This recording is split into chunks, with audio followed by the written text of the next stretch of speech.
Today, let us study about articulated foot. Here I have the left-sided articulated foot. As you can see here, this foot is located right angle to the leg. It permits the sole to have a proper grip on the ground. Now, this articulated foot composed proximo-distally of tarsal bones, metatarsal bones and phalangeal bones. The tarsal bones, as you can see, they are 7 in number. They are arranged in 3 rows. The proximal row consists of talus and calcaneus, and the middle row consists of navicular bone, and the distal row consists of the 3 cuneiform and the cuboid bone. Talus and calcaneum we have already covered in detail. So now let us go to the bone over here that is called as the navicular bone. It is also called as little ship. As you can see, it occupies the medial margin of the foot. It articulates behind by a concave facet with the head of the talus, and in front it articulates with the medial, intermediate and lateral cuneiform by 3 triangular facets here.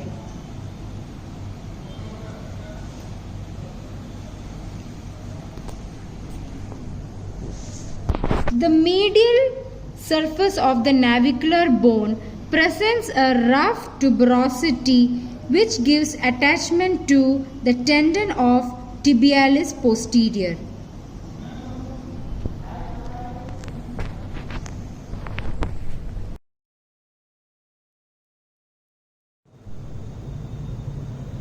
Now let us come to the cuboid bone. As you can see, it articulates with calcaneus bone behind, and in front it articulates with the bases of 4th metatarsal and the 5th metatarsal. If you see the lateral surface, it is notched for the tendon of peroneus longus to pass. And if you see the medial surface, it is in relation with the lateral cuneiform bone and navicular bone. Now let us look at the plantar surface of the cuboid bone.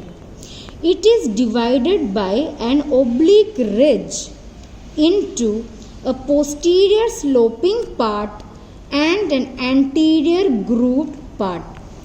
This posterior sloping part gives attachment to short and long plantar ligament, and this anterior grooved part, it transmits the tendon of peroneus longus. Sometimes sesamoid bone appears in this tendon. Now let us see the 3 cuneiform bones. They are medial cuneiform bone, intermediate cuneiform bone and the lateral cuneiform bone.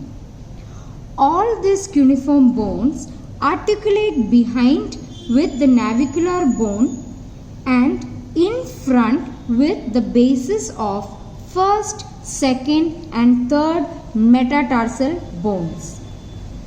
Now, the base of the 2nd metatarsal bone fits in a depression and articulates with all the 3 cuneiform bones.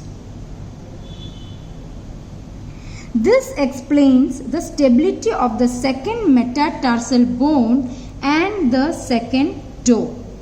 Therefore, the axial line of the foot passes through the 2nd toe, and the movements of abduction and adduction are in reference to the 2nd toe.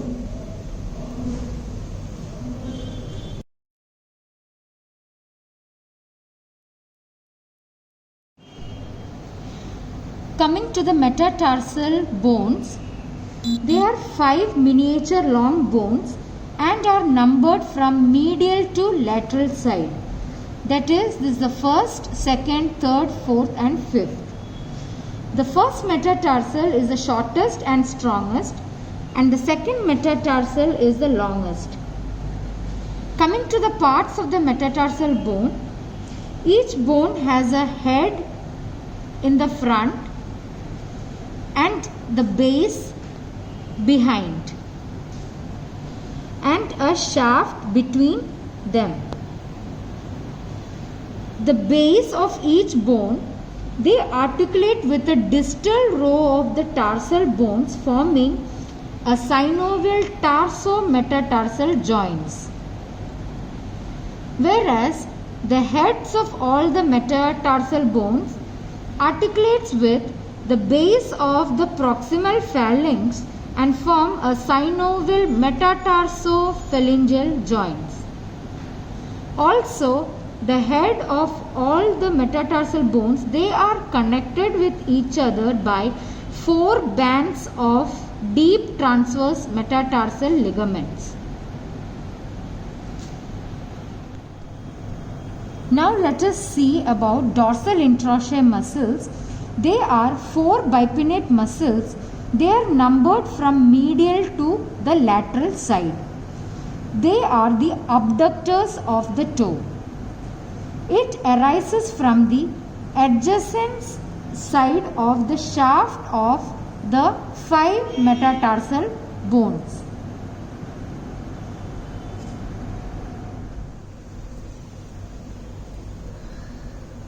The dorsal interossei, they are the abductors of the toes. They are numbered from medial to the lateral side. The first dorsal interossei, they are inserted partly to the medial side of the base of the proximal phalanx of the second toe and partly joins with the dorsal distal expansion for insertion into the dorsal surfaces of bases of the middle and terminal phalanx. Whereas the second, third and the fourth dorsal interossei, they are inserted to the lateral side of the respective toes.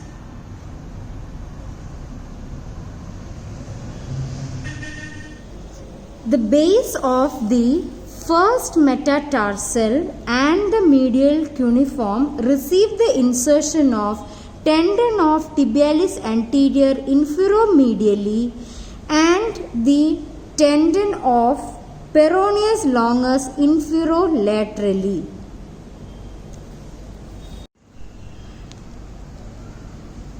Now let us look at the plantar surface. The inferior surface of the head of the first metatarsal, it presents a groove for the lodgement of 2 tendons of flexor hallucis brevis in which the sesamoid bones appear. The base of the first metatarsal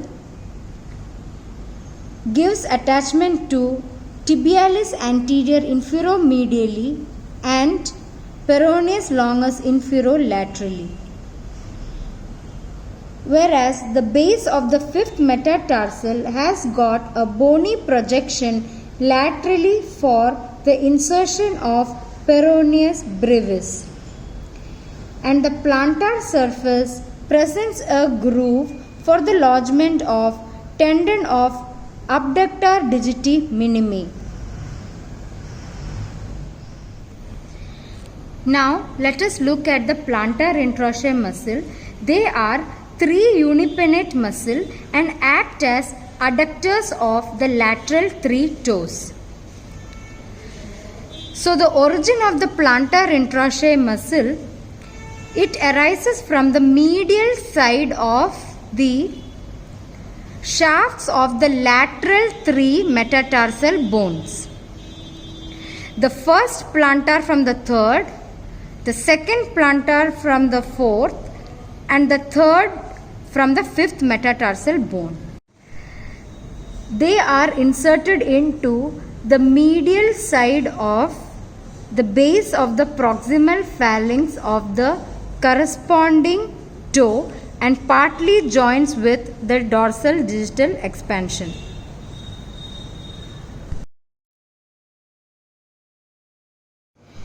Coming to some important ossification, all the tarsal bones ossify within 2 to 3 years after birth except talus, calcaneus and cuboid, which appears in intrauterine life.